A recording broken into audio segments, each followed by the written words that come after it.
IB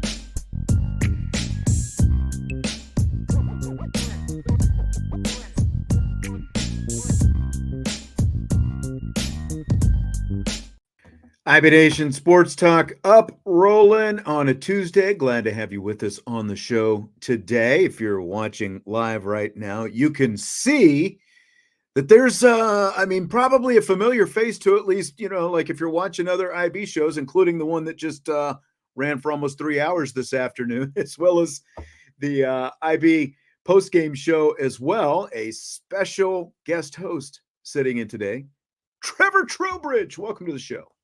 Thank you. Thanks for having me on here. Had to do a little wardrobe change from the last show. It was getting a little chilly in here, so okay. Had to, but we're still repping Notre Dame, so not to worry. Nice. But thank you for having me on here.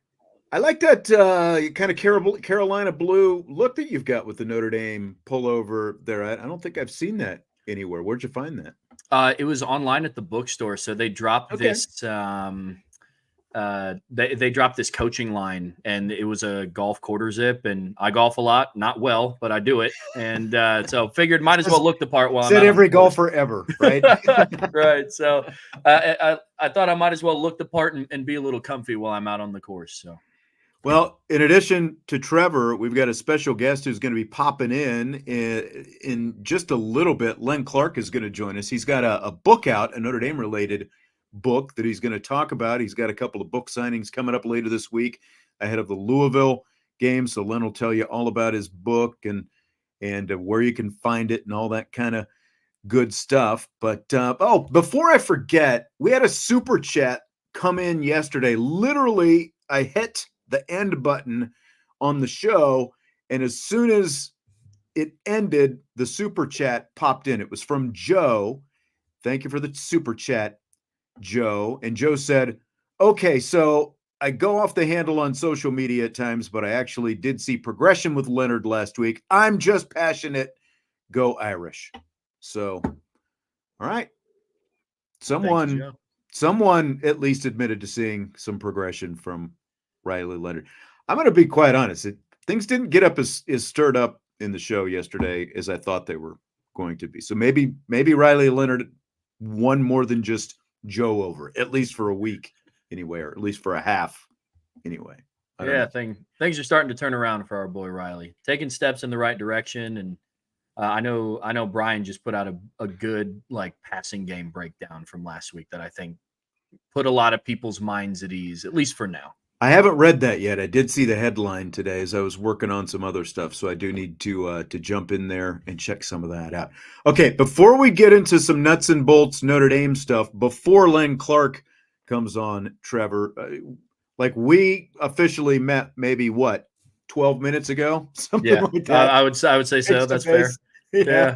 So we need to do a little bit of speed dating before we get into this here. So I'm going to throw a few things at you as we get in, before, like I said, we jump feet first into the Notre Dame talk. Besides Notre Dame, what's your favorite team? Yeah, I mean, gosh, favorite team, any sport. I'm probably going to have to go with the Cincinnati Bengals. My wife is from Cincinnati. Okay. And so where I grew up in Elkhart, it was a little weird because you had Colts fans, you had Bears fans. I guess you had some Lions fans, but when I was growing up, the Lions were not good. They were not the Lions of today. So correct. I wasn't that into the NFL. I watched it because I love football, but now kind of by association, I would say the Bengals because it's the wife's team. So rough one last night. Is Jaden Daniels really going to be that good? Is Joe Burrows, has he officially backslid to where they are right now? There's so many different directions to go with that. Yeah, it's tough. I mean, when you average 6.5 yards a carry and the offense looked as good as it did, I mean, Jaden Daniels, the Commanders, they haven't punted in 2 straight games. So they're on fire. Now looking forward to that, being a fan of a certain team in the NFC East. I don't have to mention their name. When you're not watching football or sports, what are you watching? I'm a big movie guy. So my favorite director is Quentin Tarantino. So anything like that, anything related to that. So I was trying to figure out a way to work a Tarantino question into this, but Okay.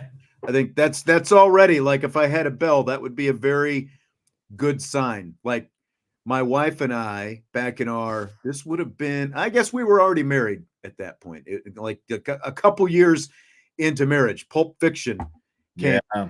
and we saw it in one of these, like these little, it was an independent movie, basically, kind of starting off, and it was in like one of these little, independent theaters, and like all that kind of stuff. Huh. Good sign, Tarantino. I like Love it. him. I like it. I like where your head's going. All Thank right. you. Multiple choice TV shows: Breaking Bad, Lost, Game of Thrones, Better Call Saul. Do you choose any of those, all of those, none of those? I'll choose some of them. Love Breaking Bad. Okay. Start to finish, I thought the show was fantastic. Lost in Game of Thrones kind of started to lose me towards the end.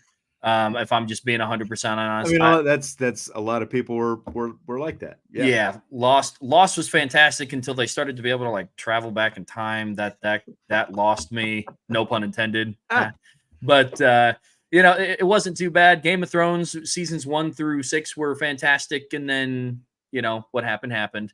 But if I were to go with any of them, that's a loss. That's a lost thing. Whatever happened. You're getting your shows combined or confused. Right? Yeah, fair. Yeah, fair enough. It's all starting to blend together. But that was around the time of the time travel where they started to say whatever happened. So. Yeah, but yeah, Breaking Bad for me is definitely the winner. All right. Okay. Like like I said, Game of Thrones and Lost, I'm one of those. I had stuck with it and was interested enough up into the points where everyone else, kind of considers, or not everyone, but many people consider kind of their breaking point. So sure, I stuck with them until the end. Payoffs at different levels. Game of Thrones was like the way they landed that plane, I think a lot worse than the way Lost ended up. Yeah, landing theirs myself. Yeah, I agree. Have you seen, you said you're a movie guy. Have you seen either the original Top Gun or the Top Gun Maverick sequel? I've seen both. Okay.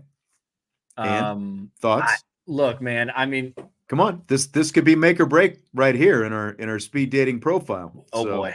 Okay. well, look, if I'm just being 100% honest, like I love the original Top Gun, but in Top Gun Maverick, with just watching F-18s fly off of an aircraft carrier to Danger Zone by Kenny Loggins to it, that was worth the price of admission for me in and of itself. So if I'm being 100% honest, that was fantastic. So I'm probably gonna have to err on the side of Top Gun Maverick. Good enough. I can take it. Like I accept that as a response. That's good. What's your favorite sports movie? Ooh, so sports movies are tough for me because I'm a sucker for making sure that the sports in it don't look too fake. If I'm being 100% honest, so it's a tough beat sometimes. When, sports guys watch sports movies and it's like you're trying to sell us that's actually real when there's no way it's real. Yeah, I mean, okay, so mine's going to come a little bit out of left field. So I love to golf. And one of my favorite sports movies is The Greatest Game Ever Played with Shia LaBeouf. Okay. So that movie's really good. If we're going football, I mean, from a pure football standpoint, The Longest Yard with Adam Sandler, like the actual choreography of the way the game is played is awesome. But Remember the Titans is a classic. Okay. So, Remember the Titans. Good call. Good call. I don't think I saw the Adam Sandler,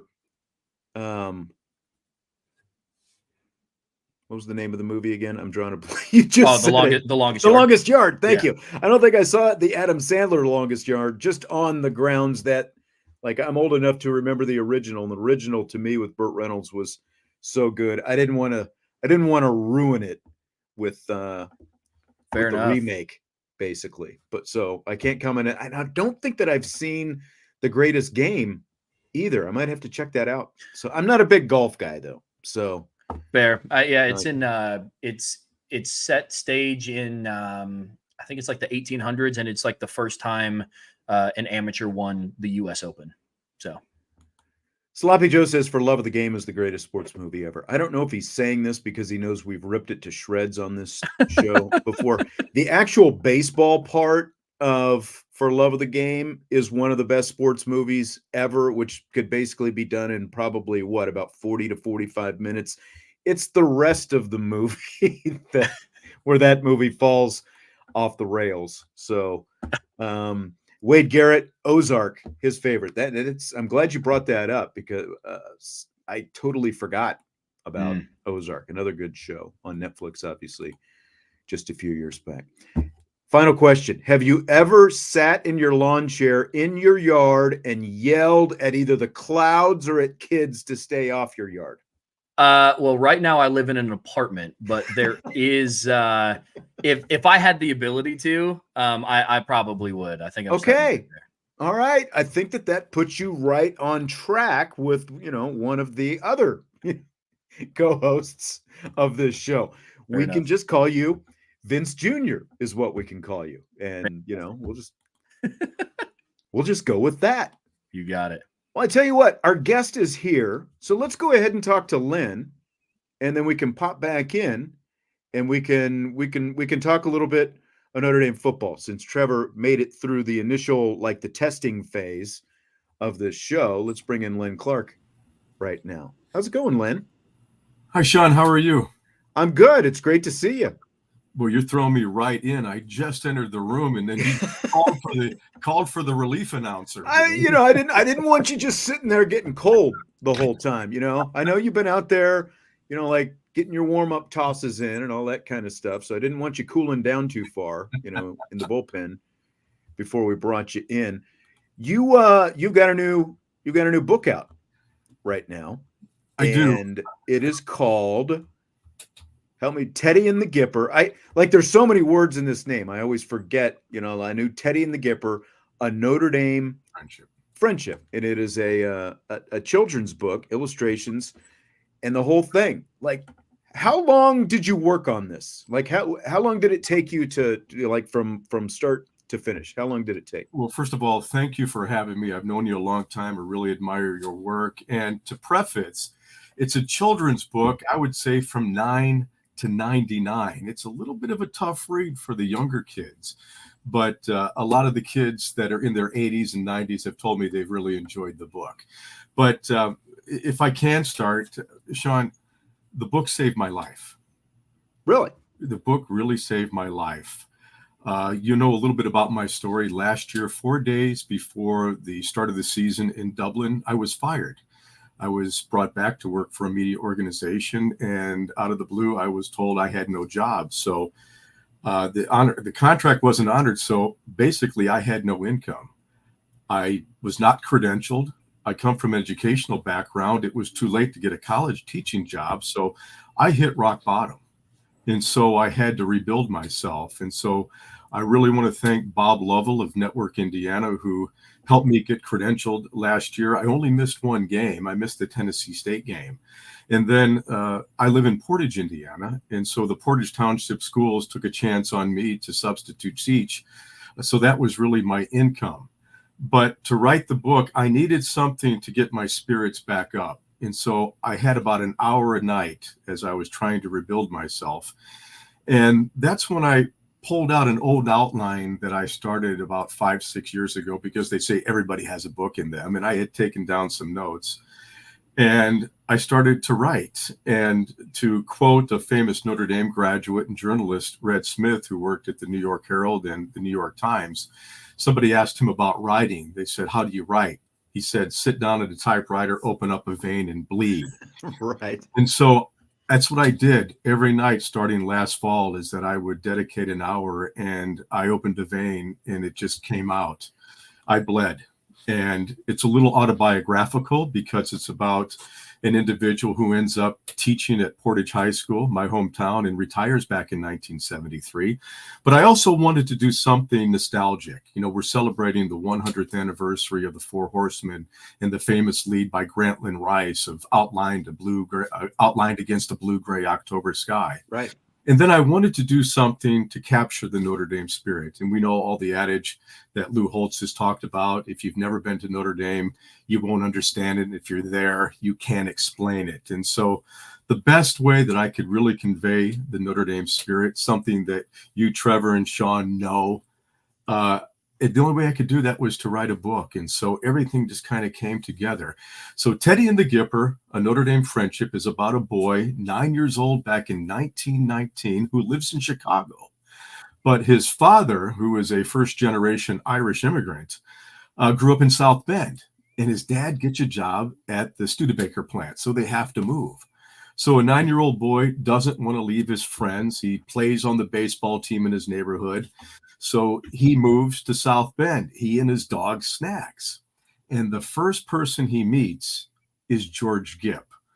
George Gipp introduces him to Newt Rockne. They kind of adopt him. He knows the Four Horsemen a couple of years later, ends up going to school there. And then his whole life is built on the foundation of Notre Dame and the Notre Dame spirit.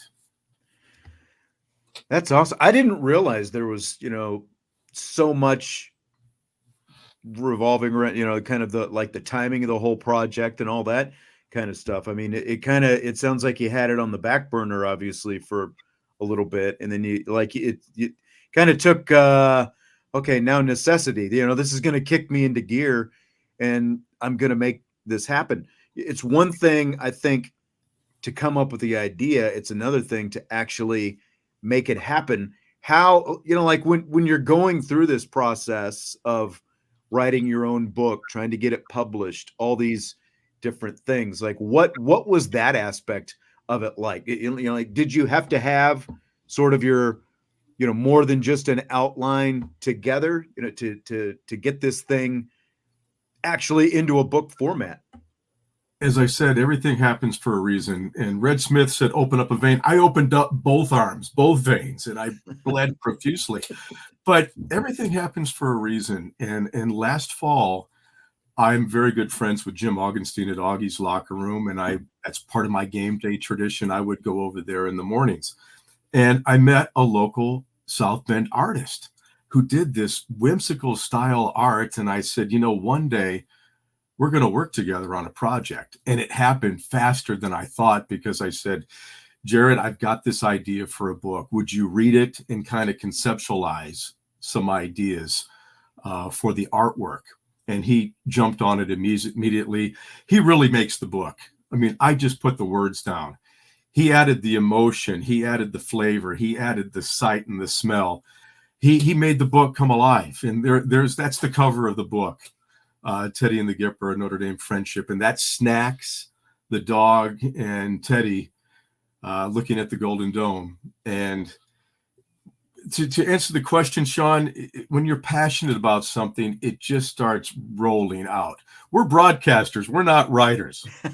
And that, you got that right. That was something that really was the hardest part for me, is that I'm not a formally trained writer.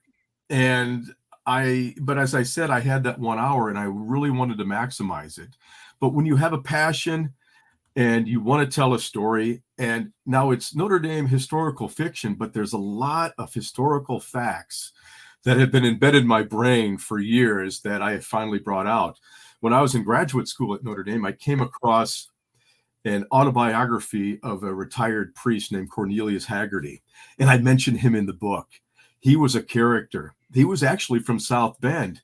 And in the book, I talked about Father Kahn, who actually saved George Gipp from drowning, because this guy, when school let out, would jump in a canoe, take it down the St. Joe River, out to Lake Michigan, over to the Illinois River, down to the Mississippi to New Orleans, and then come back by the start of school. And he talks in the book, his autobiography, about how Gipp fell out of the canoe and they had to save him. So thank God they did. Otherwise, the book would have never been written, because nobody would have heard about George Gipp. But there's a lot of little historical facts about Northwest Indiana and South Bend. And well, not to cut you off, but you were telling me today that some of the names in the book are actually some of your teachers from back when you were in Portage. Was it Portage Elementary School? Is that kind of where some of them come Actually, from? Central Elementary School. Central. Okay. I'm from Portage, Indiana, and Teddy, after he graduates from Notre Dame, gets a job at Portage High School, and he retires in 1973. So I was actually substitute teaching in the building at the old high school, which is now a middle school, and I'm in the same room while I'm writing the book, and so I'm getting the ghosts, the feelings of past teachers. And then today I went back to my elementary school for the first time in over 50 years, and I'm walking in the halls and going to the library where I checked out the book Newt Rockne, Young Athlete, that really inspired me to really have a passion for Notre Dame. And so, as I said, everything just started coming together. It still is a magical experience when everything can come together like it has. And it's been a fun ride so far. Well, like you said, you don't consider yourself a writer, but do you think, is it easier? Is it harder when you're gearing this thing towards a younger age demographic like this, like a children's book? What? Yeah, you have to get into the mind. Now, I've got young great nieces and a nephew, and I kind of ran some things by them. But as I said, it was intended for children, and then it expanded. And as I said, it's really for children ages 9 to 99. It's a little bit harder of a read, but if they're interested in the subject, I'm hoping that they will have an interest in it and want to read it. But regarding Portage, I'm working on a project with them right now, and I'm going out and talking to the various elementary schools. And to teach them to be a writer, I'm going to have them read the book and then add a chapter. They'll write a chapter on Teddy and Snacks and continue the adventures. So maybe there might be a second book down the line. I was going to ask you that, could this turn into a series? Well, I don't want to give away like the Adventures of Teddy and Snacks. Away, but it would have to be a prequel, if you might say. Okay. But I've done a couple of interviews, and some people would say, this would make a great movie. And I said, hey, let's get through the selling of the book first. But I would really entertain the idea of maybe doing something to inspire children. But I'm having a ball with it, going out and sharing my passion for media and Notre Dame, and for what we have an opportunity to do, 11 Saturdays out of the year or more. And it's been a fun experience. And I'm hoping to use this as a way to motivate a student from Portage or anywhere in the country to follow their passion and to do something that we encourage them to do. And I mean, let's be honest, Christmas is only 3 months away at this Is point. it? Perfect, right? Perfect timing. Start gearing up for Christmas if you got grandkids or young kids or whatever it happens to be. Where can everybody find your book, Len? It's on Amazon.com, Barnes & Noble, but if you go to teddyandthegipper.com, you can order it as well. And I had a book signing prior to the Northern Illinois game at the bookstore. We'll be at the bookstore, Hamas Bookstore, this Friday from 1:30 to 3. And I had a chance to meet some of the people who bought the book. And there's this one great individual who was a fencer at Notre Dame back in the 1950s. And he's from Illinois. His daughter lives up in Michigan. He comes to the games, and I met him. He bought 15 books, Sean. Wow. He loved the book so much that he wants to give it out to family and friends. And that was really humbling to have somebody come up to you and say the book really resonated with them as far as the Notre Dame spirit. And then a mutual friend of ours, Karen in the basketball office, got a copy of the book, and she said she took it to the beach, and she said, I cried. And I said, I didn't want to make you cry, but it just says that the book it touches people who have a passion about Notre Dame. And that's, what the whole thing is. So, I mean, most of this is set at Notre Dame in that late, 1919, 1920 kind of era. Is that right? He moves in 1919 to South Bend, leaves his family, friends, and has to start a new school. And his grandmother lives about a football screen pass away from the campus and says, hey, go over and visit Notre Dame. And he does, and he meets George Gipp, he and his dog Snacks. And then, as you said, he meets Newt Rockne, becomes a kind of their mascot, is there with the Four Horsemen. It's a lot of Notre Dame historical history. and a lot of facts about Northern Indiana, Northwest Indiana that people might not know. But it's the greatest compliment, though, that I've got is somebody told me, they said, I couldn't tell what was fact or fiction. And I said, the only fiction are the characters, Snacks, and the dog. So Amazon says it's out of stock. Well, I don't know if that's a good thing or a bad thing, but I would think that that's a good thing for you right now, right? I mean, that means you've sold a lot of books. So go to teddyandthegipper.com and you can order it there.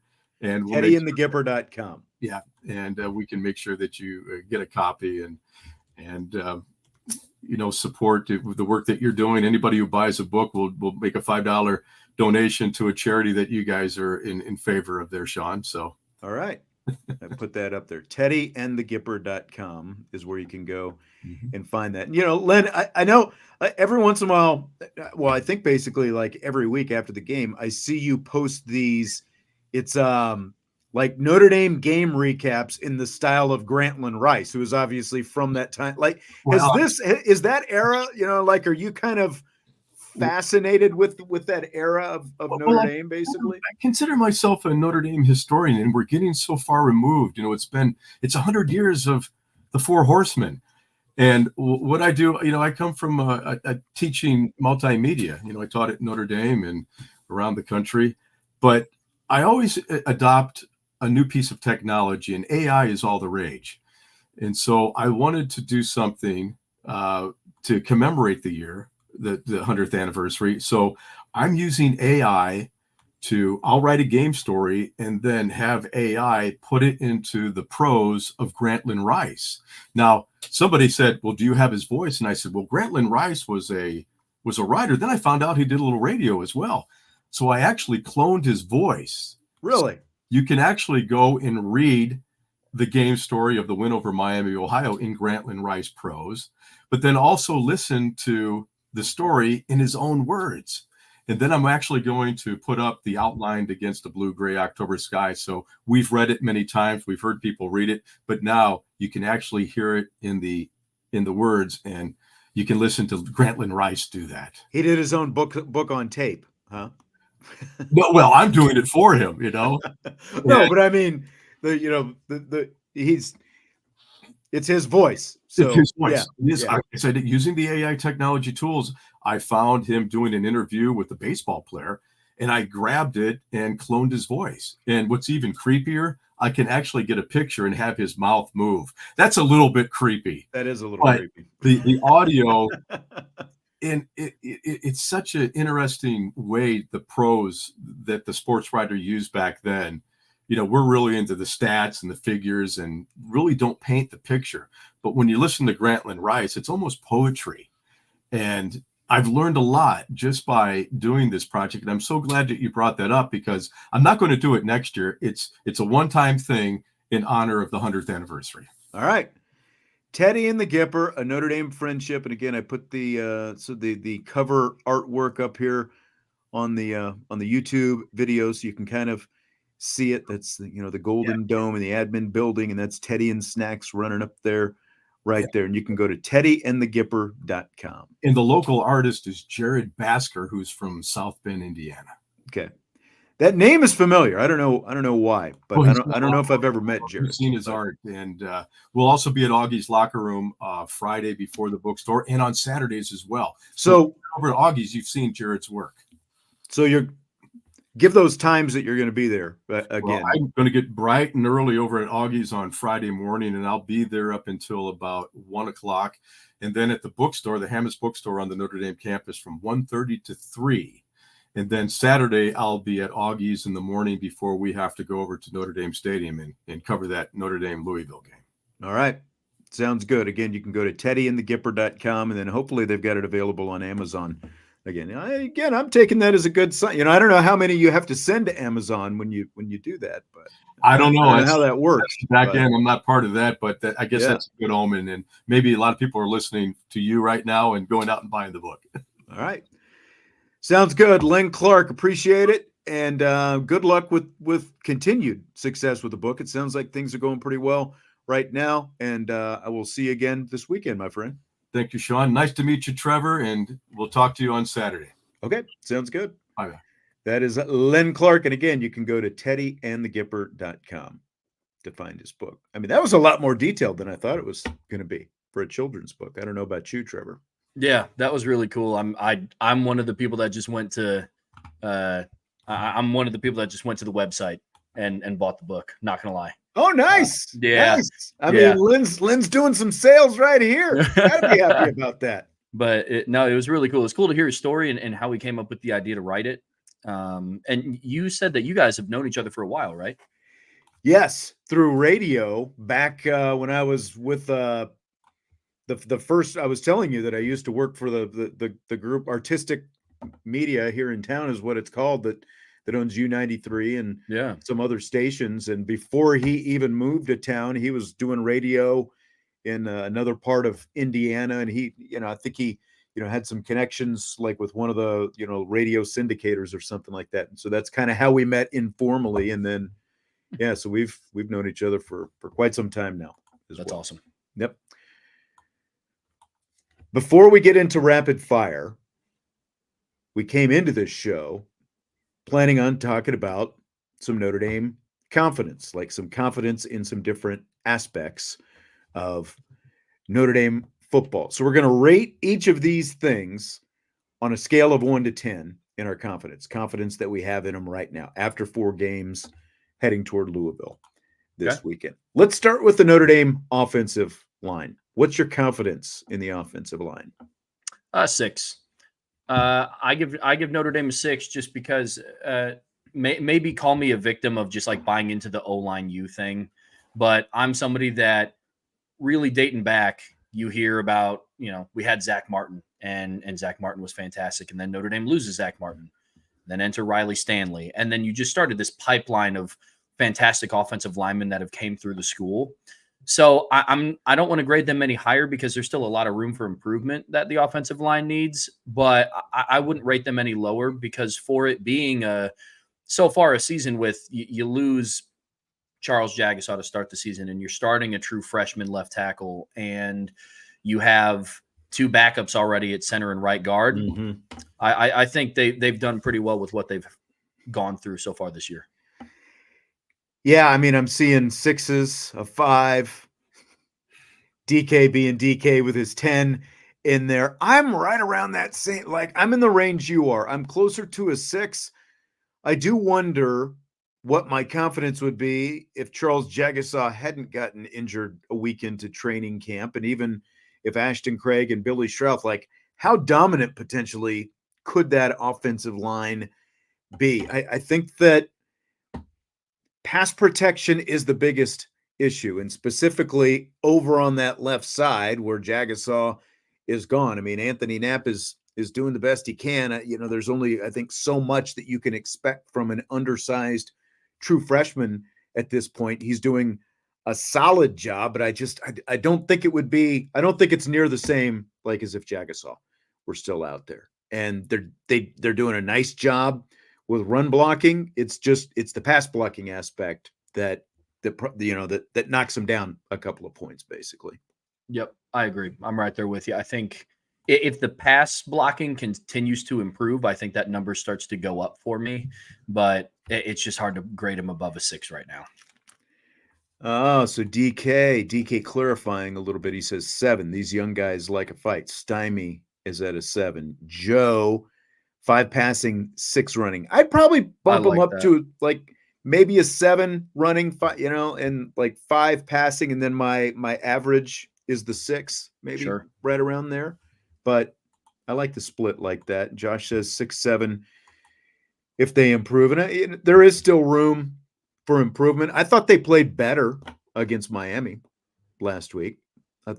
Maybe it helps when your quarterback's running for almost 150 yards, but yeah, fair enough. I mean, Riley Leonard definitely adds a little bit of I think he's definitely improving the grade for the offensive line because he's not taking as many sacks as a mobile quarterback wouldn't, right?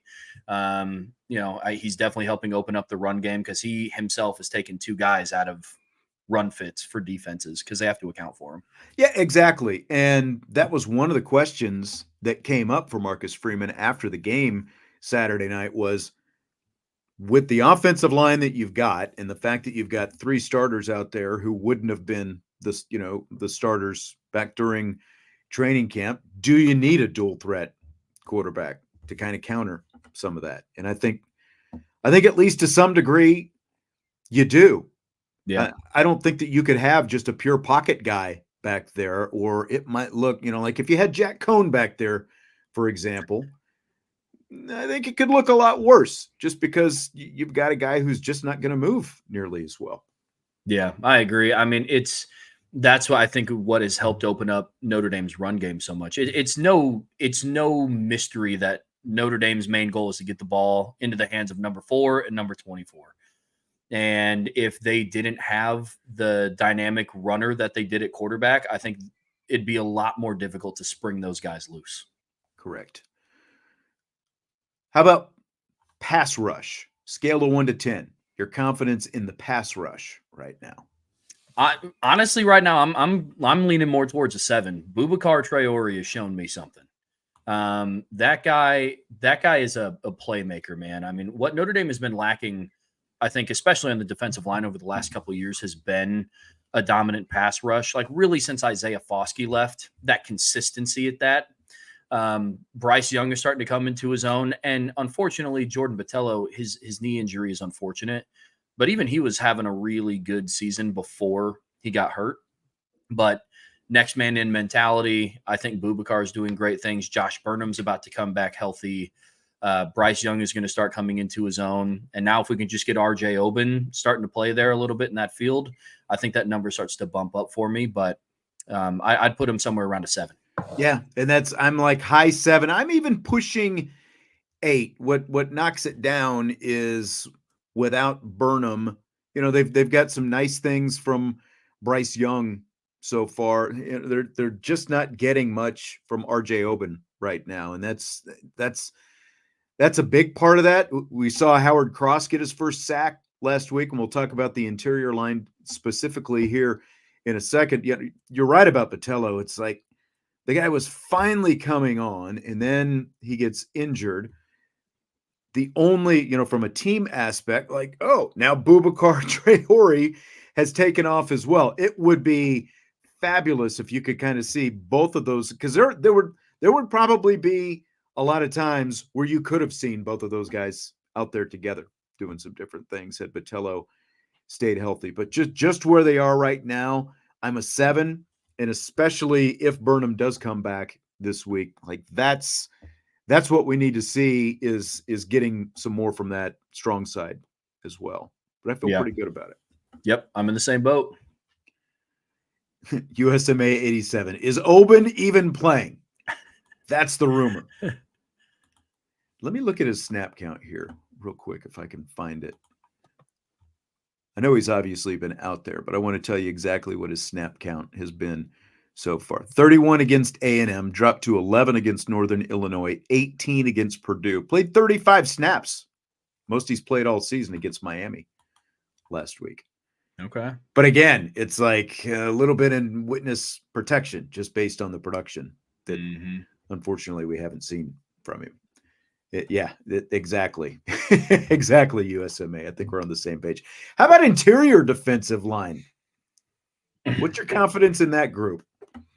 My confidence up to this point, or I mean, look, man, you can be honest. You don't have to be brutally honest if you don't want to. I know you can be a little diplomatic. That's okay. I'm going to put interior defensive line at a 5. The reason why is because I think they still have the potential to get better. You have veterans at that position. Riley Mills and Howard Cross came back for a reason. Jason Onye has been playing fantastic.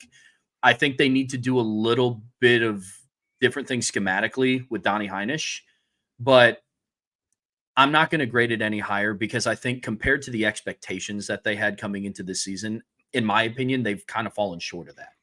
So I'm putting them right at a 5 because there's a lot of room for improvement, but I would say no more below, because if I look at the interior defensive line as a whole, there are some good things happening, specifically with Jason Onye. And I'm trying to find Riley Mills. Okay, Riley Mills has 10 tackles through 4 games. He's got a couple of pressures, but that's it in terms of his disruptives. Howard Cross a little bit more productive with 10 tackles, 3.5 tackles for loss, a couple of sacks, and no other pressures. Again, like Howard Cross finally got, he got one of his sacks last week. I put it at a 4, especially considering, as you just exactly what you were talking about, what the expectations when you had these guys come back. You're like, these guys are coming back to hopefully help anchor a team that's going to make a deep push into the college football playoff, be tough, be disruptive, be leaders, all these different things. And unfortunately, we just have not seen the production so far. And it is mystifying considering you've played, 3 of your games are against Purdue and a couple of MAC teams. This is when they should have been at their most productive, and they haven't been so far. And that's why I've got, my 4 might even be a little bit generous. Now, they did kind of kick it into another gear around the, mid-October last year. I don't know if maybe that's on the horizon, if that's coming up, but we need to see it sooner than later, because this week specifically, because it's a Louisville team that's run the football pretty well so far. I agree. It's starting to come up to the point where I think the coaches need to start looking internally of we need to put the best 4 out there. And if you're not going to go and be productive, I think that's something that you're going to have to look at as a coaching staff, right? So going to be interested to see how they go moving forward. But I do think you're right. They started to really catch fire towards that October mark of last year. So who knows? I mean, Howard Cross's coming out game last year was against Duke. So, True. So which I do believe is kind of lining up with where about this time last year. Yep. So for me, a lot of what I want to see from them on the field is not as tangible as looking at a stat. I just want to see that they want to be there, man. I mean, Howard Cross got a sack against Miami of Ohio, and he got up and he looked like he just got done working in office 9 to 5. I need to see a little bit of excitement, what the sophomore class is bringing. And I think that'll start to change this week. And I think I'm most disappointed with Riley Mills, though, right now. Just because, look at how this guy is built. And, we finally saw an elevation in his play last year. It was a little bit like Patelho. We were waiting. We finally saw it. And then it's oh, man, and this guy is coming back this year. And, again, it just hasn't been there yet. And it's really mystifying, and they need that now. Yeah, they need a presence in the middle, and he can be that guy. He's 6'5", 296. I mean, you can go be that guy. It just waiting on him. Yep. I'm with you. How about wide receivers not named Bo Collins? Your confidence? Gosh. I'm going to sound like a broken record here. I'm also probably going to put that at a 5, to be honest. I mean, Chris Mitchell last game started to come into his own. I don't think the stat sheet quite reflected how good of a game he had. He was open on a few, and he drew a defensive pass interference on that deep post route. So I do think Chris Mitchell's starting to come into his own.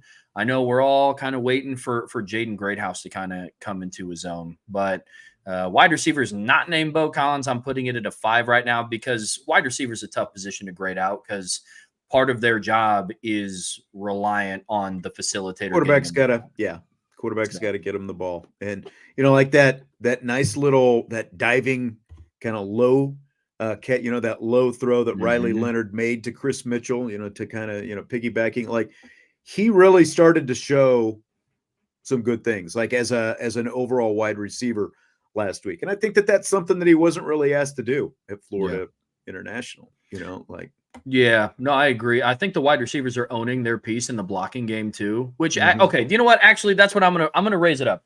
I'm going to go 6, because I always, a lot of people think of wide receiver play as just pass catching and catching touchdowns. But I had a former coach who was big on wide receivers on the big play in the pass game and in the run game. So I'm going to put that, I'm going to put them at a 6, because downfield blocking for them over the course of the season has actually been pretty solid. No, that's true. That's true. If you're going to factor the blocking in there, I think that I'd still put mine at around a 5. It is so hard.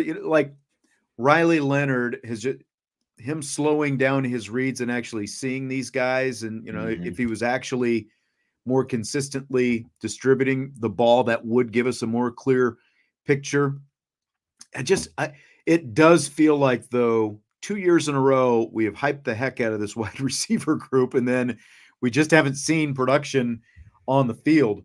I would say that one thing that I would like to see more of is, like, they did like a shuttle pass to Jaden Thomas a couple of games ago, for example, and he's got I would like to see more appropriate guys, doing those kind of things. Like, I don't want to see Jaden Thomas, end around and taking shovel passes and stuff like that. I would rather see Jaden Harrison, Jordan Faison, even Jaden Greathouse, I think, doing some of or Chris Mitchell for that matter, so it's almost a little bit of an incomplete, but at the same time, Riley Leonard has obviously shown that he has confidence in Bo Collins, and he's able to find Bo Collins. How much of that is because Bo Collins is one of the first reads in his progression and he's not getting to the other guys sometimes?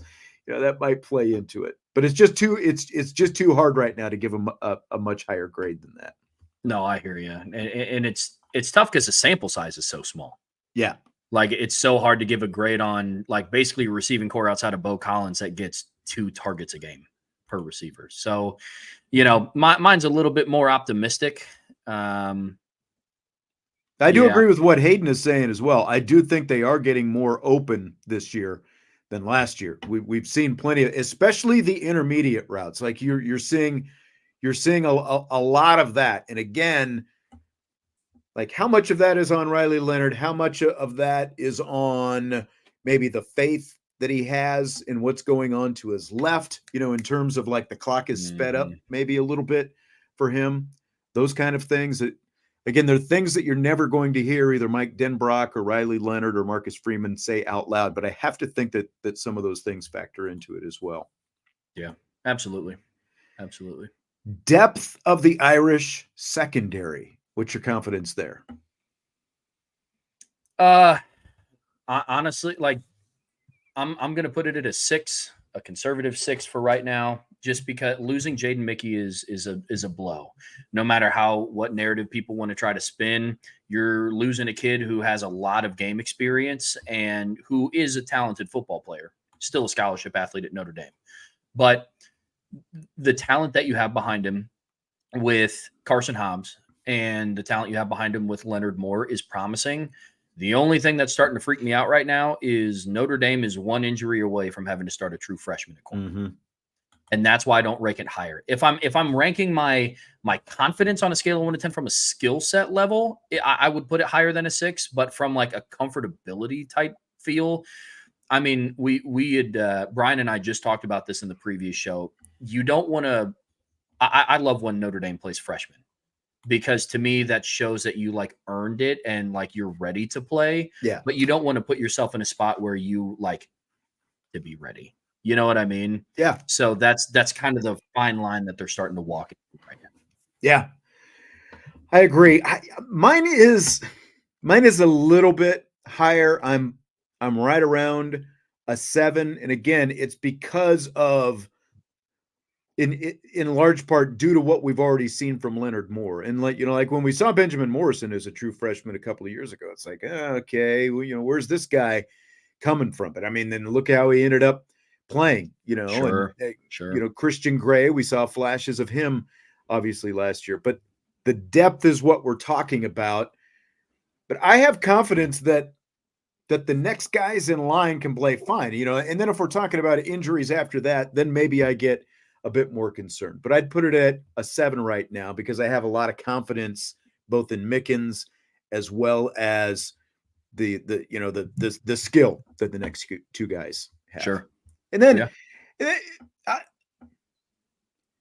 things, again, like, you've got Jordan Clark and you've got Rod Hurd, so sort of as, emergency options as well. Are they going to be, like, Jordan Clark has played phenomenally, I think, so far as the nickel.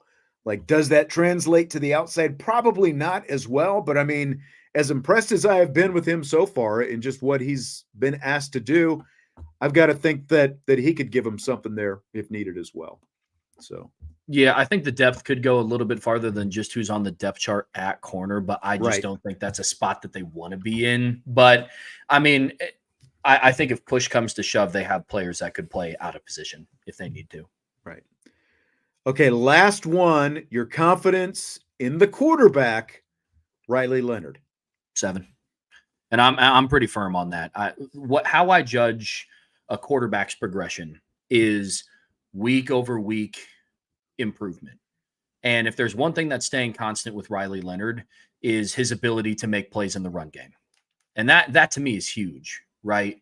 So I look at it as now the development of him in the passing game. And we saw at the Purdue game, right? In the Purdue game, he started to hit the layups and he started to hit the short throws.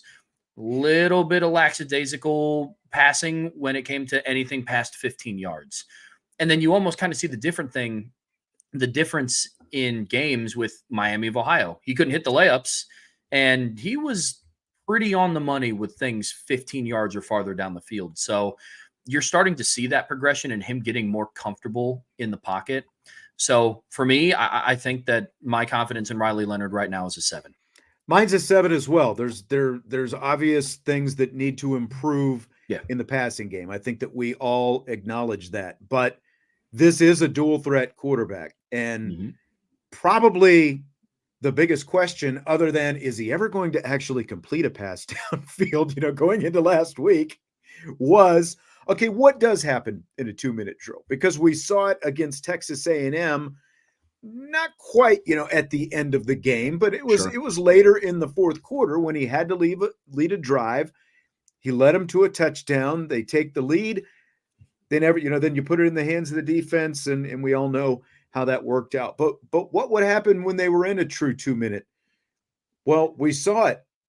He went 81 yards in less than a minute at the end of the first half last week and gave them time, if not for a boneheaded penalty, to maybe even get the ball back and get some more points after that. And, obviously he answered the question of the pass as well by completing the pass to Bo Collins. Now, that doesn't mean that he's a finished product, that like you can just look at that and go, okay, see, he can do it. I'm not going there. It's a starting point. It's all a starting point. But the biggest thing with Leonard is because of the running ability that he has, he's going to make an opposing defense defend the entire field. And there's always, and part of what I think makes him so successful in that situation is there is that element that this guy can take off at any time and get you 12 yards, get you 15 yards, whatever it happens to be. And, oh, by the way, he can also complete a couple of passes because now you start cheating up on that.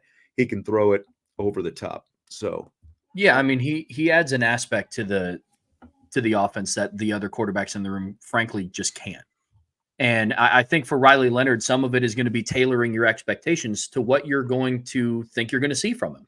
A lot of people hear a dynamic quarterback and they think, all right, well, he's going 25 of 32 for 310 yards and 4 passing touchdowns. When you have a quarterback like Riley Leonard, I think you need to start looking at like his total yards and what he does in a game. Because to me, sure, it's awesome if a quarterback goes 310 yards through the air, but I'm also okay if he has 310 total yards. I mean, the last I checked, that moves the ball down the field the same amount. Right. Right. So I think that's going to be tailoring expectations. I'm not saying Riley Leonard doesn't have the capability to go 25 of 32 for 310 and a couple of scores through the air, but the way he plays, he just doesn't have to. At least not yet. We haven't seen that in a game, and that could change on Saturday. Who knows? Because I do firmly believe that there will be a scenario in a game this year, whether it's Notre Dame in the playoffs or whether it's against USC or Louisville or Georgia Tech, there will come a time where it's like, hey, Riley, you're just going to have to drop back and throw. Yeah. And, again, like it was brought up yesterday. What's our confidence if Notre Dame is trailing, like 21-7 or 21-10 or something like that in Leonard's ability, to, be able to run the offense as proficiently in that fashion? Well, the answer to that question was you still have that defense, Notre Dame's defense on the other side of the ball. And I think that that's part of why you can continue to hedge in Riley Leonard's favor when you have every confidence that the defense with a short field, just like they did a couple of times the other day against Miami, and just like they, like even against Texas A&M, they held the field goals. They weren't giving up a bunch of touchdowns. Like, you have every confidence that this defense is not going to let things get out of hand while some of that stuff is kind of being processed on the offensive side. Yeah. Yeah, 100%. I mean, Notre Dame has a defense right now that's given up 3 offensive touchdowns through 4 games. So that gives you the freedom to take a little bit more risk on the offense. Now it's just hoping that they do. But yeah, no, confidence with Riley Leonard. I'm at a 7. Yep, I'm with you. Michael says, this building up of Louisville as some super team is crazy. Are they good? Yes. Did they beat us last year? Yes. Did Louisville have a lot of things go their way last year? Hell yes. I mean, all those things are true. One part of the formula that they have is just like last year. They brought in a veteran transfer portal quarterback. This guy's maybe a little bit more mobile than Plummer. It's hard for me to measure just exactly how good they are when they've taken on an FCS team, a group of 5 team, and Georgia Tech so far. I mean, I know they're going to be good, but you're absolutely right. Like Georgia Tech is really Austin Peay and Jacksonville State, neither one of them are probably, as good as what Notre Dame has faced so far. No. But I don't want to start, I always hate writing off who they face. They've played 2 really good warm-ups, and they got a little bit more tested last week against Georgia Tech and still won that game relatively handily. Yeah, I mean, I think for them it's the eye test. They have a lot of athletes on their team this year. Yeah. So they got Ja'Cory Brooks from Bama, Tyler Shuck. That's how I learned that's how you pronounce his last name, even though it's Shough. It's Tyler Shuck. He is a very experienced quarterback. He is going into his 7th year of college football. He was an ESPN top 300 recruit in 2018. But he has performed everywhere that he's gone. So I think the thing that's different with this Louisville team that you're going to see is they are a lot more athletic from a wide receiver standpoint. They're going to be able to push the ball down the field better. Running backs aren't as strong as what they were last year. And defensively, they're just very long and athletic. So I'm with you, Sean. It's so tough to tailor your expectations to what a team is going to look like when they've played that kind of schedule. And by no means am I comparing Louisville to Ohio State, but it's the same thing with Ohio State, right? They've played Akron, Western Michigan, and Marshall. Yeah. And so everybody's like, oh, they're unbeatable. It's like, well, I mean, they're unbeatable for those teams. Well, I mean, let's be honest. If you're Louisville, you've played a schedule that Louisville should be playing. 100%. Right? Like there's no reason that they need to go out and schedule, a USC or an LSU or anyone from the SEC for that matter, unless it's Vanderbilt or somebody like that. There's just there's no reason. They've done what they needed to do. They've got a good amount of confidence, and they'll come into Notre Dame Stadium as a confident team. DK, valid point. I get what you're saying. You said a host yesterday got mad as if Notre Dame couldn't give up a 21-7 lead, but a better team with a muff punt and a fumble can make you pay. Yeah, I mean, mistakes are always part of this, right? And, if we look at how last year's Notre Dame Louisville game played out, just as an example, it was a 7-7 game at halftime. It took Notre Dame had to work just to get their own 7 points in the first half. But what was the biggest factor in that game to me wasn't necessarily what, Louisville did just from a purely physical standpoint. They forced 5 Notre Dame turnovers. That's how Louisville ended up pulling away by the time the fourth quarter rolled around. You turn the ball over 5 times, you don't deserve to win any game. Oh yeah. That can obviously, that's a different level, a different layer, no matter what quarterback you're talking about, to try to overcome or for a defense to have to overcome that if your offense is committing that many turnovers. Yeah. When you lose the turnover battle, you lose the time of possession battle, and you lose the total yards battle, you're not winning many of those football games, barring some sort of miracle. And that's just what it came down to. I mean, Notre Dame as a team last year rushed for 44 yards total against Louisville. So just not going to win many of those games. Yep. Nope, USMA, you're right about Vandy this year. I was just throwing them out, like that would be the team that, like, if you're Louisville and you're going to schedule, they obviously schedule Kentucky as a rivalry game. But if you're going to schedule another SEC team, Vandy would be the team that you'd be eyeing as opposed to anyone else probably in the SEC. John is asking where Jesse is, and I think Michael might have answered it earlier. Jesse, this is the first week of his new day job, and he's got like all kinds of stuff going on there. So he's in transition. So you get Trevor Trowbridge sitting in. So Jesse's going to be out for at least a little while, and appreciate Trevor sitting in today. And going back to when Len Clark was here, Irish 101 Game Day says, I substitute taught in a classroom that was portrayed in Len's book. The book was written at night and things like that. Oh, this is Len. Okay. Appreciate Sean. This is actually Len. This is Len. This is not someone talking about the book. Okay. I misunderstood that at first. I didn't read it all the way through. So glad to have Len on once again. And Trevor's already bought the book, and it sounds like the book is selling very well. Good stuff. Trevor, are you ready for rapid fire? Sure am. Let's do it then. So we did some confidence rankings earlier in the show. This is the big one. It sits at the top of the totem pole. We're going to start rapid fire with this. Excluding anything that has to do with recruiting. Scale of 1 to 10, your confidence in the head coach, Marcus Freeman, right now. 5. How he handles this weekend is going to show me a lot with the trajectory of this program and where he's going to take it. But right now, 5. Yeah, I'm at a 6 right now.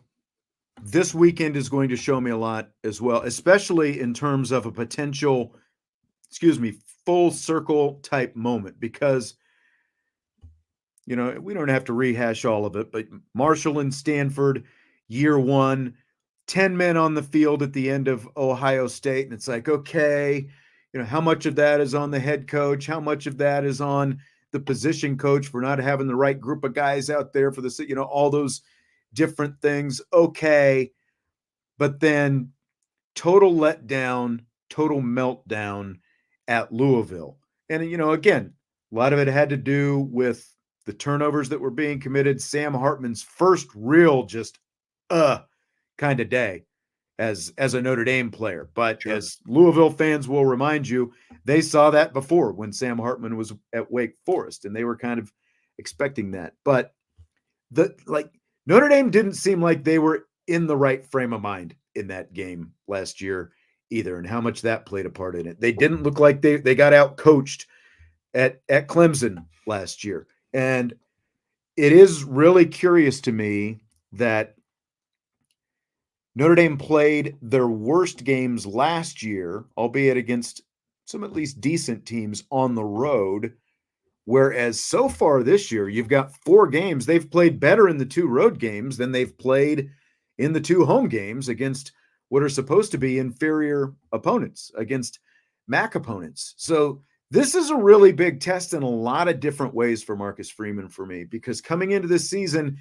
these kind of things, how you get your team prepared week in and week out, and not just for big games, not just for home games, not just for road games, all these different things, like that was the biggest thing. And coming into the season, I probably would have been somewhere around an 8 on him, but it has dropped off to a 6 right now because of the 4 games that we've seen, in just that peaks and valleys and the unevenness that we've seen so far. Yeah, I think it speaks to the level of the focus the team has. I mean, when you go on an away game, you limit the distractions. When you're at home, you got the pep rally, you got all the stuff going on with the band on campus. You have just you're at home, you're more comfortable. The times are different. When you go on an away game, you're on a business trip, and it's, hey, bed checks are at this time, and we got this at this time, or at the stadium at this time, and everything you're doing is focused around football. So, yes, absolutely. And again, I expect this week to tell us a lot about both him and this team, this program, as it moves forward through this season. This 100%. It's a very important game. So Freeman, of course, got on Adon Schuler after the unsportsmanlike penalty late in the first half Saturday that kept the Irish from getting the ball back. Here's how Marcus Freeman described it when he talked about it this week. Yeah, it's funny. My dad texted me and said, man, you kind of got into number 8. But I told my dad I don't know if they saw what happened after that, and I told him I did what I thought, probably how I was raised, right? And I was upset because we had the momentum. I had a strong feeling if we called 2 timeouts, if we were able to get the ball back, we had a great chance to go down and score before half, which would have been huge. And we pride ourselves in being a disciplined football team. Every Friday we watch clips of other teams making mistakes, and we say we got to learn from the mistakes of others. And, we have a rule around here to hand the ball to the official, and he didn't do that and was called for a personal foul. And I lost my temper a little bit, but the first thing he said was, yes, sir, I own it. I shouldn't have done it. My bad. It won't happen again. And when a young person, a coach, or anybody, when you own your mistakes, like, now we can fix it. If you make excuses and you say it's somebody else's fault, it's hard to fix that until you own it. And he owned it. And right after that, as we were running halftime, I said, appreciate you owning it. I love you. Let's learn from it, and let's reload and get ready to come back the second half. And I love that kid. He is a great young man. And I hope I would treat my son the same way, right? And when you make a mistake sometimes, that you need a reminder of a selfish action you made. It's not always going to be lovey and kind. Love sometimes is tough, right? Love is tough sometimes. And that was an example of tough love, but he owned it. And it was my job to remind him after he owned it that I love you. Let's get back to work and let's go have a great second half. So that's kind of how that whole situation happened. All right. So what did you think about Freeman's tough love out there on the field? And then, your thoughts on his explanation there as well. I thought the response on the field was perfect, right? I mean, you look at the situation of the game, and you're burning timeouts to try to get the ball back. And if there's one thing that we know about Marcus Freeman, is that he's a coach that does demand excellence, especially in situations like this, right? So, to have that basically nullify what you could have done, you've gone down the field and put more points on the board. That's a big deal. So I think his response on the field is perfect. I thought his response to it was I think it was fine.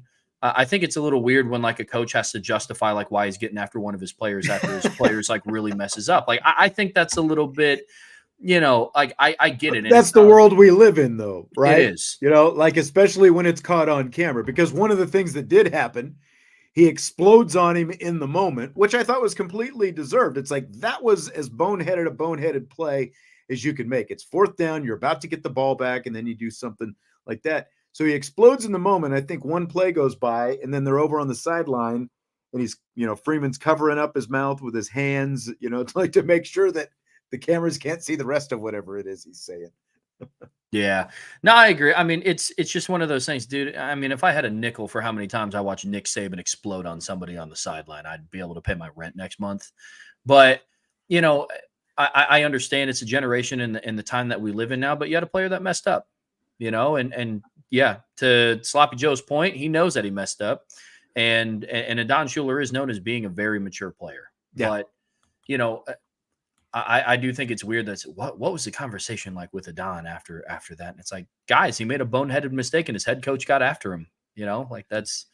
Well, and part of this as well. And like, when you hear, like that was there's literally a 2-minute explanation for why you choose a player on the sideline. And I get it. It's like he's on the spot now. And as Brian Kelly found out, as Charlie Weiss found out before him, like any Notre Dame football coach finds out, that spotlight is very bright. And when you're on national TV every week, that camera finds you right away. At least Freeman, like he can't go purple face, so he's got that going for him, but he's obviously known as a quote unquote players coach, right? And so I think that at the very least, him responding that way in that moment was probably a little bit unexpected to some people. But the guy did show his emotion. And like he talked about, it was maybe a little bit of the old school upbringing,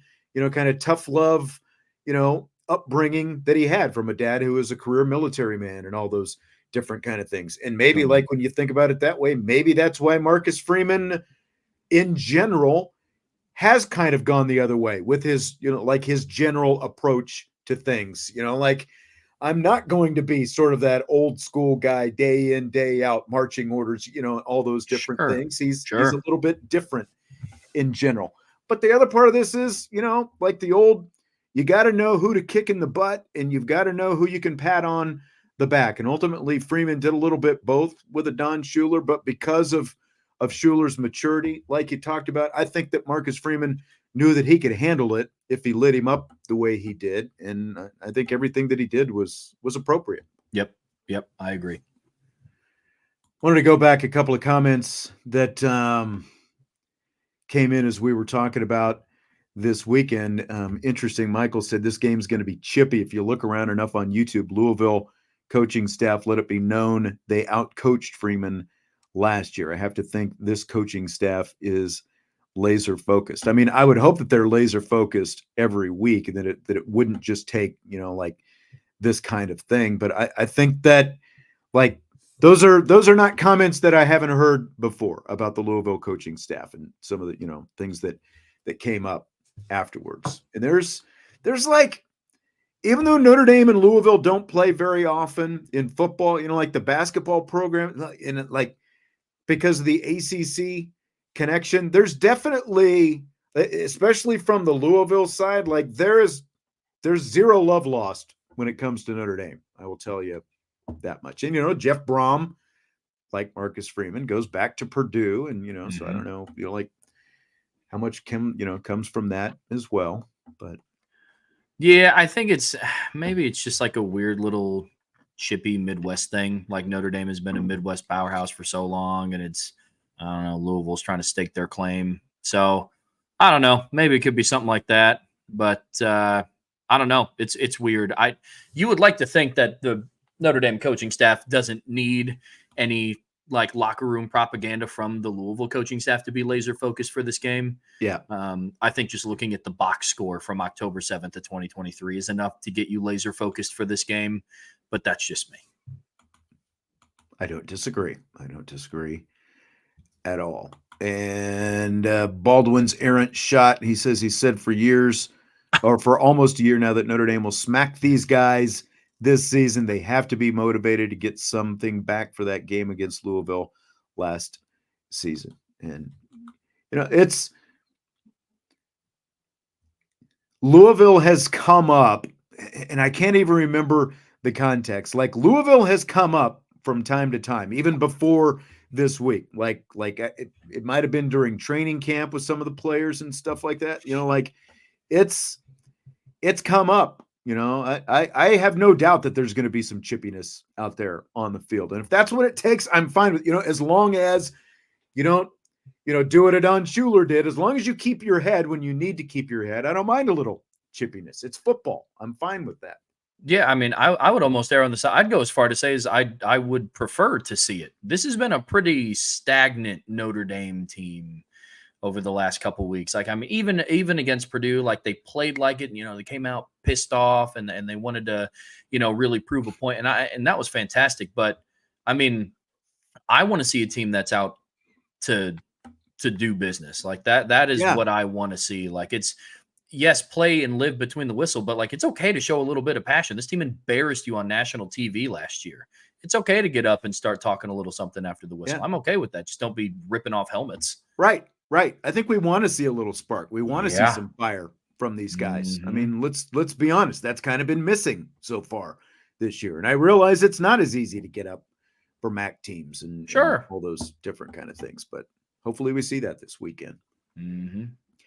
So Jeremiah Love and Jadarian Price alternated possessions in Saturday's game and ended up with a little bit more than 20 snaps apiece against Miami, Ohio. Should they start out alternating the running backs on possessions right away, or do you like maybe leaving Love out there a little bit more to kind of get in more of a groove early on? I like the alternating because I think Notre Dame has two running backs that are both equally as explosive. And Jadarian Price last week was running with a little bit of purpose, man. Like he was letting those pads pop a little bit. Yeah. Honestly, it might be a little bit of a cop-out answer, but I don't think there's a wrong answer here. Like, like if you were to tell me, like if we were sitting back and somebody was like, hey, listen, Jadarian's getting the start today, and then we'll rotate in Jeremiah Love or vice versa, I wouldn't be like, oh, come on. Like, I think it would be fine if I were to err on the side, just because I think he could be dynamic in the pass game. Start with Jeremiah Love, but I think Jadarian is too good of a player to leave off the field. Ideally, we see them on the field both at the same time. Well, I was going to say, I mean, I'd be in favor of more 21 personnel, and seeing both of them, especially when you've got a running quarterback like Riley Leonard. And like Jesse did some whiteboard on that last week on the Countdown show about some different things that can come of that. And I think we'd all be in favor of seeing more of that. 100%. I mean, the thing is now every defensive coordinator that Notre Dame is going to go against knows that an objective is to get number 4 the football. So use him in your offense like it, whether you're getting the ball to him or not. But I just, my rule of thumb, especially when you have two guys like Jeremiah Love and Jadarian Price, one of those two guys should be on the field at all times. Correct. Like I think very rarely. Now you have a guy like Aeneas Williams who came in the Purdue game on a 3rd down situation on a crucial down and he performed, and I think that's great. But when you're playing against the Louisvilles and the Georgia Techs and the USCs, when you have two guys like Jeremiah Love and Jadarian Price, those two guys should not be on the sideline at the same time, in my opinion, very much. No, I agree with that. Joshua Flynn says both need 15 to 18 touches. Same for the quarterback. We're a running team. Leonard gets better passing the more he runs. Embrace it. Let's go. Personally, Love is the starter. I'd like to see him out there at least for the first 2 series before you go to Jadarian Price to let him, see what's good. I don't like putting him on the field, taking him off. Now we're going to go with Jadarian Price. And Fair. I mean, yeah. I see your side of things, and maybe they see it that way as well. It's like 1A and 1B. I don't know. But like Love is just such a weapon that I would like to at least see him get a couple series before you start going back and forth. But I still agree with what you're talking about we need to see both of them on the field more at the same time. Stymie, this is exactly, where the whiteboard stuff came from. Malik Willis and the Packers with what they have done so far in the 2 weeks that Willis has been out there with some of the 21 type stuff that they have used. And it's just like drop Riley Leonard in for Malik Willis and Notre Dame could be doing some of the exact same stuff that the Packers are doing right now. Like you mentioned Aeneas Williams, like mine was the Devin Ford handoff, I think was that the second drive or the first drive where, like 3rd and 14 and they hand the ball off to Devin Ford. Like if that's the play call where it's just, a straight up handoff and that's in which it seems like it was because you're basically playing it safe. You're inside your own 10-yard line. They probably didn't want to pass.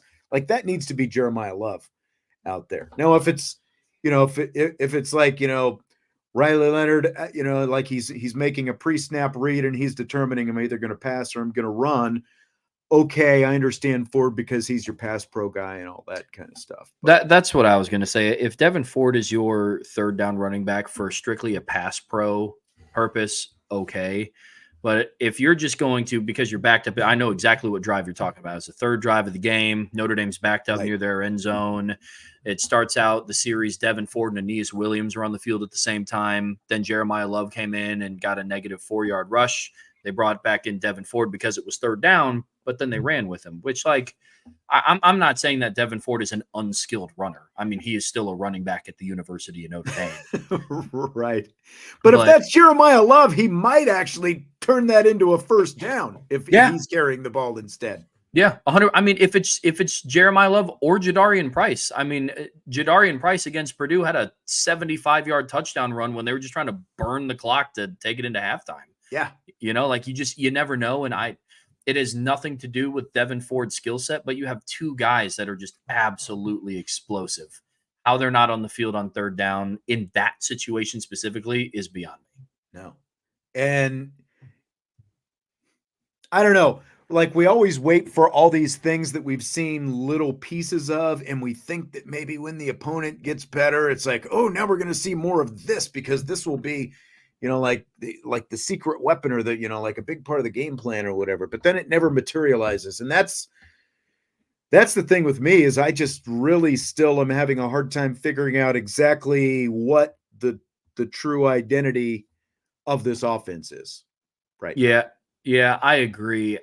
At some point, because to your point, it's going to run out. Notre Dame's going into week 5. Like, this is their 5th opponent. So at some point, if they are going to have a strategy, they just have to do that now. Right. Like, we got, we have Miami of Ohio this week. We're going to try this personnel group. Like, hey, guys, at some point, you're just going to have to start gelling as an offense. And no matter who the opponent is, you're just going to have to run your stuff to get better at it.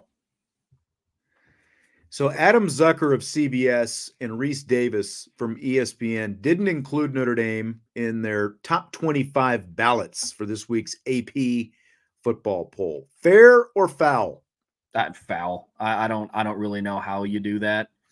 if I'm being 100% honest, like, in my opinion, and sure, obviously there's a little bit of bias coming in here, go figure, but I don't think that you can name 25 teams in college football that are better than Notre Dame.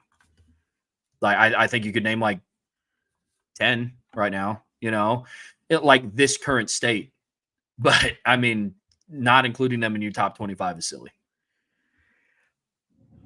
I agree. Like, to leave them completely off the ballot, I think is ridiculous when you have teams like Boise State sitting down there at the bottom, BYU. Okay. BYU is 4-0 after beating Kansas State. Like, to a large extent, we're still trying to figure out just sort of what, some of these teams are. And I guess maybe that's, like what these guys are, maybe that's how you would rationalize it. Just how good is Notre Dame after losing to Northern Illinois and after a win over Miami, Ohio. But at the same time, it's one thing if you want to put them 23, 24, 25, even. I have a hard time leaving them completely off, though.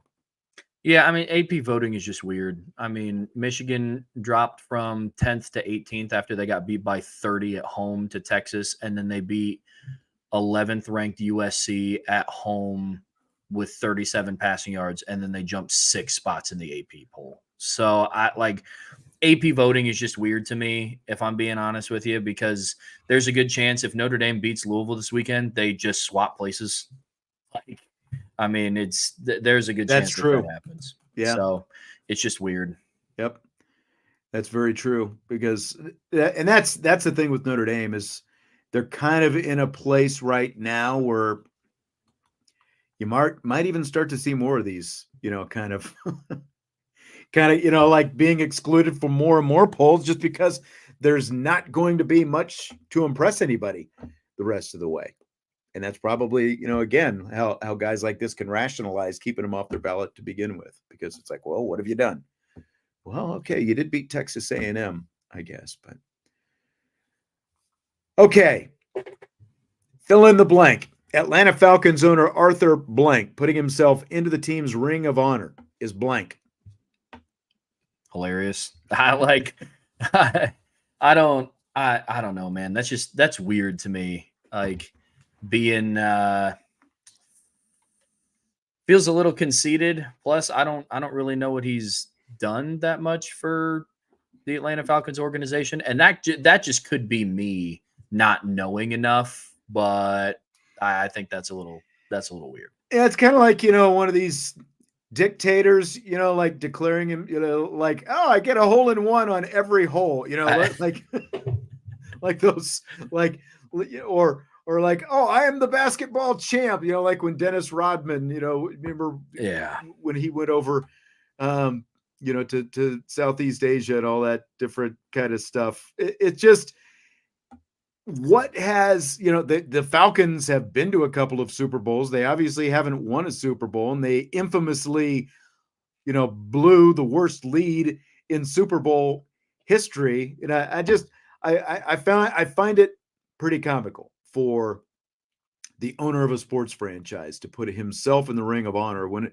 essentially, he could just name the stadium for himself if he wanted. He could name the field for himself if he wanted. He could name anything for himself that he wanted. But to put yourself up there as well, where some of the great players of your organization have been. I thought it was pretty comical to put himself in there. It is. It's like when I tell my mom that I'm her favorite son because I have 2 younger sisters. Like it's kind of like a no contest sort of thing. It's like putting yourself in the Ring of Honor when you own the team, and doing it yourself is pretty crazy. Yeah, Michael asking when Jerry's going to do it at Jerry World as well. And honestly, I had to stop and think for a second. Has Jerry Jones already put himself in the Ring of Honor? It's a fair question. He has not. Famously, it took him forever just to put Jimmy Johnson in there. But whether you think it's deserved or not, and you're completely entitled to say that it's not deserved, he is in the Pro Football Hall of Fame. So he probably just thinks, well, I'm in the Pro Football Hall of Fame. I don't need to put myself in the Ring of Honor. He's got his gold jacket. So fair enough. All right, start, bench, cut. These 3 as broadcasters: Tom Brady, Pat McAfee, Nick Saban. Ooh, start Nick Saban, benching Pat McAfee, cutting Tom Brady. I am starting Nick Saban, I'm benching McAfee, and I'm cutting Brady because, again, we're going as broadcasters. And Tom Brady has made, he's a little bit like Riley Leonard right now. He's made incremental progress in his first 3 weeks. He's doing okay. Some people actually just don't like his actual voice, like listening to Tom Brady. He's getting a little bit better. He's getting a little bit more comfortable. He still hasn't gone really deep with much of his analysis yet. I do think that he would have benefited from not jumping into the number 1 booth right away and actually getting a season or 2 just to go call games on a number 2 group, on a number 2 team, and then coming in. I mean, Tony Romo basically spoiled it for every broadcaster that came after him. And I think that a guy like Tom Brady, who is obviously a Hall of Fame credential player, I think that a lot of that plays into the fact that, hey, I'm going to take this big paycheck and I'm going to jump into the number 1 broadcast booth right away. I think Nick Saban, I think everyone is better for getting to hear some of his stuff on College Game Day. And I realize Pat McAfee is everyone's got their own taste and, the whole thing. I think on game day itself, McAfee helps bring some life out of Nick Saban as well. Yeah, he does. I mean, with Lee Corso, what people fail to forget is Lee Corso used to be that guy, the guy that would bring the energy and right. And now they have that in Pat McAfee, and Pat's just so good with crowd work, man. It's just it brings College Game Day to a level that it hadn't been. So I was at the College Game Day in Columbus, Ohio, when Notre Dame played Ohio State, and Pat McAfee was not there. And man, it was dead. Seriously. I mean, yeah. I think Notre Dame was 5th, Ohio State was 2nd, primetime game in the Horseshoe, and College Game Day. You would have thought that nobody wanted to be there. So, and then my thing with Tom Brady, I'm sure he'll get better, but I just think that there's some people that aren't meant to talk about the game like that. Like if I sat one-on-one with Tom Brady in a film room, I bet it'd be awesome. But from like a broadcasting standpoint, like you said, I think Tony Romo kind of ruined it for a lot of people. Yeah. And like the difference between Brady and Romo, other than the obvious differences in, championships and playing ability, but like as broadcasters themselves, it's like the thing that, like Tony Romo was an undrafted free agent. He wasn't even, Mr. Irrelevant like Brock Purdy. He was an undrafted free agent. He was just a dude who worked his way up through the ranks and became the quarterback, the starting quarterback of the Dallas Cowboys. He's just like a guy who, from a personality standpoint, people tend to gravitate to. And like you listen to him, and he's the kind of guy you would have fun sitting in a bar with, drinking beer and talking about football. Like Tom Brady is drinking his avocado juice. Like he is never he will never be mistaken for an everyman. Tony Romo is an everyman. And that to me is what makes him such a great broadcaster, especially when you compare him to a guy like Tom Brady. And Josh says Brady literally calls every offensive play before they run it pre-snap. Now, literally is probably a bit of a stretch, because having watched 2 of the 3 games that he has done so far, since he's done all Dallas Cowboys games so far, the only one I didn't watch, I was at the game in Cleveland, but like I did notice a couple times last week where he thought he was going to be calling what was going to be happening, but something completely different happened after that. So like I'd say he's probably maybe 60-40 at best in terms of his success rate doing that right now. Yeah, I think you hit the nail on the head. Tony Romo is a guy that you would just want to go and grab a beer with and watch NFL Red Zone with all day. And Tom Brady's kind of like that guy at work that like, you have to try to impress, but you don't really know why. It's kind of like that. Yeah. Yep. That's a good comparison. I like that. We'll end it on that. Enjoyed it, Trevor. First show with Trevor Trowbridge. Are you like tired of sitting at this point? Because I think you started your day, 4.5 hours ago or so? Yeah, I went live with Brian at 2. So yeah, but no, this was a lot of fun, and I appreciate you having me on here. Not tired of sitting. I am ready to get some food though. I bet you are. So I bet you are. I've had to keep muting my microphone because I can hear my stomach. So all right. Yeah. I won't let you rumble any longer. Hit the like button. Excuse me. Before you leave. And Trevor, again, thanks so much. And look forward to doing it again soon. Yeah. Thanks for having me on here, man. All right. Hit the like button and we will talk to you later. IB Nation Sports Talk.